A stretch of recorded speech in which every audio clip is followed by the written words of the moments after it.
વાંઢિયા સહિત કચ્છના ખેડૂતોને ન્યાય અપાવવા ગુજરાત કિસાન સંઘર્ષ સમિતિના આગેવાનોએ જિલ્લા સમાહર્તા આનંદ પટેલ સામે ન્યાય માટે નાખ્યા ધામા।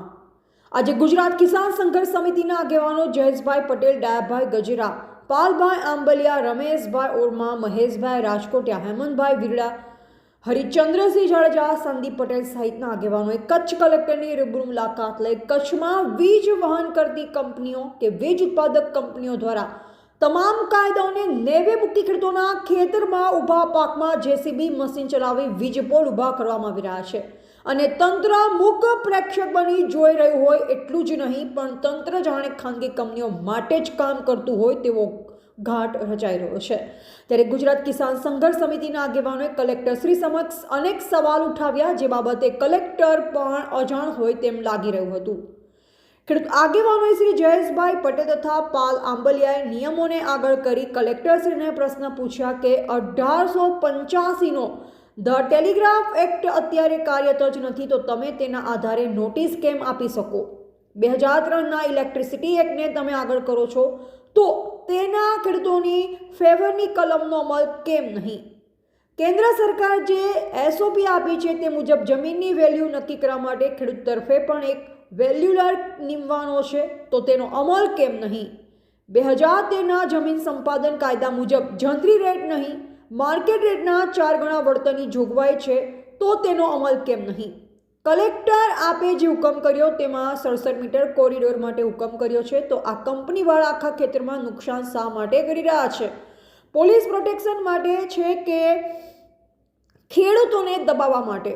પોલીસ પ્રોટેક્શન ઓન પેપર ફાળવ્યા હોય એના કરતાં 5 ગણાથી વધારે શા માટે હોય છે?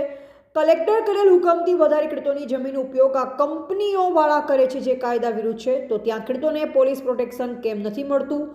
250 પોલીસની હાજરીમાં એક પત્રકાર કંપનીવાળાના ચેનની લૂંટ કેવી રીતે કરી શકે? શું પત્રકાર લૂંટ કરવા આવે છે? પત્રકાર વિરુદ્ધ લૂંટનો કેસ દાખલ થાય પણ ખેડૂતોના ખેતરમાં કંપનીવાળા દાદાગીરી કરે તેના ખેતરમાં કેમ કોઈ કેસ દાખલ થતો નથી?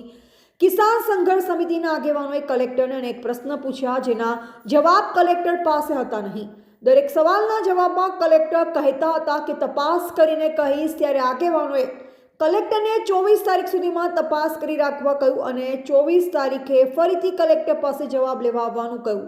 જો યોગ્ય ન્યાય અને જવાબ નહીં મળે તો આંદોલન વધુ ઉગ્ર અને મજબૂત બનાવાશે।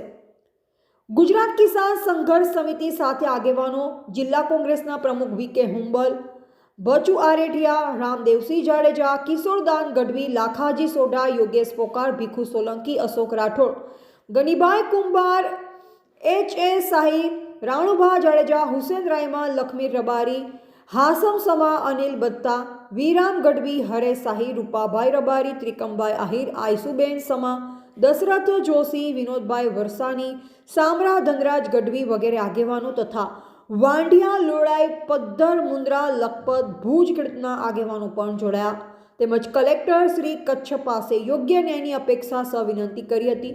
જો ખેડૂતોને યોગ્ય ન્યાય નહીં મળે તો કોંગ્રેસ પક્ષ ગુજરાત કિસાન સંઘર્ષ સમિતિ સાથે રહી મજબૂત આંદોલન ખેડૂતોના હિતમાં ચલાવશે તેવું શ્રી હુંબુલે જણાવ્યું હતું। પાલભાઈ આંબલિયા, આજે અમે લેખિતમાં ગુજરાત કિસાન સંઘર્ષ સમિતિના માધ્યમથી કોઈ આવેદન આપ્યું નથી। આજે કલેક્ટર સાથે ગુજરાત કિસાન સંઘર્ષ સમિતિના આગેવાનો જયેશભાઈ પટેલ, ડાયાભાઈ પટેલ, પાલભાઈ, હેમંતભાઈ, મહેશભાઈ, આ બધા જ ખેડૂત આગેવાનો અલગ અલગ જિલ્લાઓમાંથી જે રીતે કચ્છમાં એક પત્રકારને ખેડૂતોના જે હમદર્દ બનીને ગયો અને પત્રકાર ઉપર ફરિયાદ થઈ કે ચેન લૂંટ્યો છે। હવે જો પત્રકાર ઉપર આ પરિસ્થિતિ થતી હોય તો સામાન્ય ખેડૂતોની શું હાલત થાય? આ જે દુઃખ ને દર્દ જે ખેડૂતોનું હતું એટલા માટે કલેક્ટર આરે ચર્ચા કરવા આવ્યા કે તમે નિયમોને આગળ કરી અને ત્યાં એમ કહો છો કે ફલાણા નિયમ મુજબ પોલીસ પ્રોટેક્શન આપ્યું છે, તમે પોલીસ પ્રોટેક્શન કેટલાનું આપ્યું ને ત્યાં સામે પોલીસ કેટલી છે? તો એ પોલીસનું કામ છે કે ભુજની અંદર કોઈ લૂંટ દારૂ, હત્યા, એના ગુનેગારો છે એને શોધવા માટે. અહીંયા બિચારો ખેડૂત છે, તમે 67 મીટરની પહોળાઈમાં બરાબર જે કંપનીને જગ્યા આપી છે, હવે એની જગ્યાએ ઓલો આખું ખેતર રોકીને બેઠો છે. ખેડૂતને પોલીસ એમ પૂછે છે કે તારું હાથ બાર ક્યાં? હવે ખરેખર ખેડૂતે પૂછવું જોઈએ કે મારા ખેતરમાં સાહેબ તમે શું કરવા આવ્યા છો? એની જગ્યાએ પોલીસ પૂછે છે કે તારું હાથ બાર ક્યાં? એટલે આજે દ્વારકાથી ને કોઈ સુરતથી ને કોઈ રાજકોટથી ને કોઈ જુનાગઢથી ને લાંબા થઈને આજે એટલા માટે આવ્યા છે ને આજે કલેક્ટર આરે વિસ્તૃત ચર્ચા કરી કે નિયમો શું છે, નિયમો મુજબ શું હોવું જોઈએ અને વાસ્તવમાં ત્યાં શું છે. ખરેખર એઝ એ કલેક્ટર એમને આ બધી જ પરિસ્થિતિની ખબર હોવી જોઈએ, પણ આપણે ખબર છે કે એને ઉપર ગાંધીનગરથી દબાણ છે એટલે બિચારા આપણી સામે કંઈ કહી ના હગે. એટલે એણે એવું કહ્યું કે હું તપાસ કરી લઈશ. તો કંઈ વાંધો નહીં, 5 દી તપાસ કરી લ્યો, 24 તારીખે પાછા આવશું. ત્યારે તો એમ નહીં કહી શકે ને કે હવે મેં તપાસ નથી કરી કે મારા આગળ કોઈ વિકલ્પ નથી, મારા આગળ જવાબ નથી.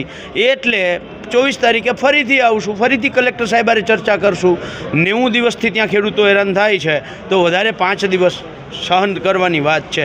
અમે તો કહ્યું કે 5 દિવસ બંધ કરી દો, કલેક્ટરને કહ્યું કે તમે હુકમ કરો 5 દિવસ બંધ રાખો, પણ જોઈએ એ શું કરે છે. નહીંતર 5 દિવસ પાછા આવી કલેક્ટર આગળ આપણે તો એક અધિકારી પાસે જે દુરુપયોગ સત્તાનો થાય છે એવું લોકોને લાગે છે તો એનો જવાબ માંગવો એ આપણો અધિકાર છે અને આપણે માંગશું. પછી શું જવાબ આપે છે જોઈએ. જયેશ પટેલ, પ્રમુખ ખેડૂત સમાજ ગુજરાત અને કન્વીનર ખેડૂત સંઘર્ષ સમિતિ ગુજરાત. આજે અમે જિલ્લા કલેક્ટર પાસે વાંધિયા અને ખાસ કરીને કચ્છ જિલ્લામાં જે ટાવર લાઇન બાંધવા માટે અદાણી અને પાવર ગ્રીડ કોર્પોરેશનના અધિકારીઓ દ્વારા જે અત્યાચાર અને દમન ગુજારવામાં આવે છે એની સામે અમે કલેક્ટરને એની ફરજો અને કાયદા બાબતની ચર્ચા કરવા માટે અમે આજે અહીંયા ઉપસ્થિત હતા. ખૂબ વિસ્તૃત ચર્ચા થઈ કાયદાને લઈને. 1885ના કાયદાને લઈને જે કલેક્ટરશ્રી દ્વારા હુકમ કરવામાં આવ્યો છે અને એ કેન્દ્ર સરકાર દ્વારા એ કાયદો રદ કરવામાં આવેલો છે. ત્યારે 1885માં અંગ્રેજોએ બનાવેલા કાયદા દ્વારા ખેડૂતો ઉપર અત્યાચાર કરવામાં આવ્યો છે એ વાતની ચર્ચા કરવામાં આવી. 2003નો જે ઇલેક્ટ્રિસિટી એક્ટ બન્યો છે એના પ્રાવધાન છે એની ચર્ચા કરવામાં આવી અને ખેડૂતો ઉપર પોલીસ પ્રોટેક્શન જે આપવામાં આવ્યું છે અને પોલીસોની સંખ્યાને લઈને જે મંજૂરી લીધી છે અને એના કરતાં વિશેષ સંખ્યામાં જ્યાં પોલીસો ત્યાં ડિપ્લોય કરવામાં આવ્યા છે એ બધી વાતો કરવામાં આવી. એને લઈને ઘણી લાંબી મિટિંગ થઈ, ઘણા બધા ચર્ચાઓ થઈ, પણ મુખ્ય મુદ્દાઓ આ હતા. કલેક્ટરશ્રી પાસે આ પ્રકારની માહિતી નહોતી એટલે એમણે થોડો સમય માંગ્યો. અમે ફરી 24 તારીખે આ બધા જે મુદ્દાઓ એમની સમક્ષ ઉપસ્થિત કર્યા છે એની ફરી ચર્ચા કરવા માટે અને જવાબ માંગવા માટે અમે કલેક્ટર ઓફિસમાં આવવાના છે અને ત્યારબાદ આ જે દમન ગુજારવામાં આવી રહ્યું છે એની સામે ખૂબ મોટું આંદોલન અમે કચ્છ જિલ્લામાં ઊભું કરવા જઈ રહ્યા છીએ. આજે જે રજૂઆત કરી ત્યાં કામ બંધ રહેશે? નહીં, એ બાબતમાં કલેક્ટરે પોતાની અસમર્થતા જાહેર કરી છે. અમારી જે વાતો છે એ વાતોને હું તપાસ કરી લઉં અને જો તમારી વાત સાચી હશે તો એ બાબતમાં હું ઓર્ડર કરીશ એવી વાત થઈ છે.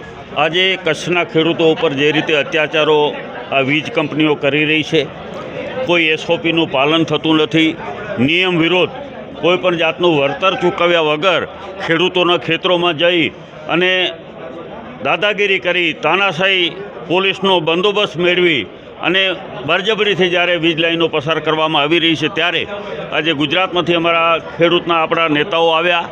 કલેક્ટર શ્રી સાથે ખૂબ ચર્ચાઓ થઈ અને કલેક્ટરશ્રીને અમે એક ચોખ્ખી વાત કરી કે પહેલી વાત તો તમારા જે કોરિડોર છે એનાથી બહાર ખેડૂતોને શા માટે તમે એના ઉપર દમન ગુજારો છો?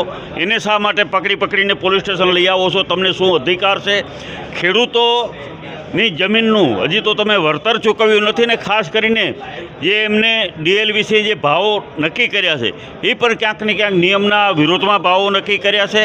આ તમામ બાબતોની રજૂઆત આજ ખેડૂતના નેતાઓએ કરી છે અને અમારી એક રજૂઆત એવી હતી કે કોઈ પણ ખેતરમાં તમારે ઊભા પાકમાં જવું હોય, પાકને નુકસાન કરવું હોય તો રેવન્યુ ઓથોરિટી મારફત એમનું સૌપ્રથમ પંચનામું થવું જોઈએ, કેટલું નુકસાન થયું છે.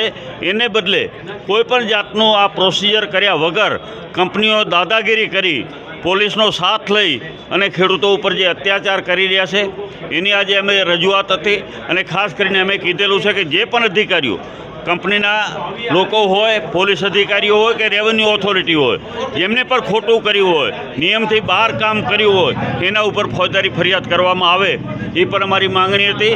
અને અત્યારે અમારી માંગણી એવી હતી કે જ્યાં સુધી આ એસઓપીનું પાલન થયું છે કે નહીં, જો પાલન ન થયું હોય તો અત્યારે તમે કામ બંધ કરાવી નાખો, કારણ કે અત્યારે વીજ કંપનીઓ જાય છે એમના કોરિડોરથી બહાર આજુબાજુના ખેતરોને પણ નુકસાન કરી રહ્યા છે. અમારા એક લોડાઈના ભાઈ, અમારા વિપક્ષી નેતા અનિલભાઈ છે, એમના ખેતરને આ કોઈ કોરિડોરમાં આવતું જ નથી. એના ખેતરમાં જઈને પણ પાકને ખૂબ નુકસાન થયું છે. બીજા ખેડૂતોના પાકમાં લોડાઈ હોય, વાંઢિયા હોય કે ખૂબ અત્યારે નુકસાન કરી રહ્યા છે. ત્યારે અમારી માંગણી એક જ છે કે તમારે ખરેખર બજાર ભાવ પણ ધ્યાનમાં રાખવો જોઈએ, વાણિજ્ય હેતુની પણ ધ્યાનમાં રાખી અને ખેડૂતોને યોગ્ય વળતર મળે એના માટે કામ કરવું જોઈએ. પરંતુ ક્યાંક ને ક્યાંક ઉપર રાજકીય રીતે તંત્ર ઉપર દબાણ છે, પોલીસ વિભાગ ઉપર દબાણ છે. તમામ નિયમોને કાયદાને તાસ ઉપર મૂકી અને કંપનીઓ જે કામ કરી રહી છે એ કામ તાત્કાલિક બંધ થાય. અને અમે અત્યારે કલેક્ટર પાસે ઘણી બાબતોના જવાબો પણ માગ્યા છે અને 4-5 દિવસનું એમને ટાઈમ આપ્યું છે. 5 દિવસ પછી જો યોગ્ય જવાબો નહીં મળે અથવા તો નિયમ વિરુદ્ધ જો કામો થયા છે એના વિરુદ્ધ કાર્યવાહી કરવામાં નહીં આવે તો આગળ અમે રણનીતિ કરીને આગળના માટેના કાર્યક્રમો આપીશું.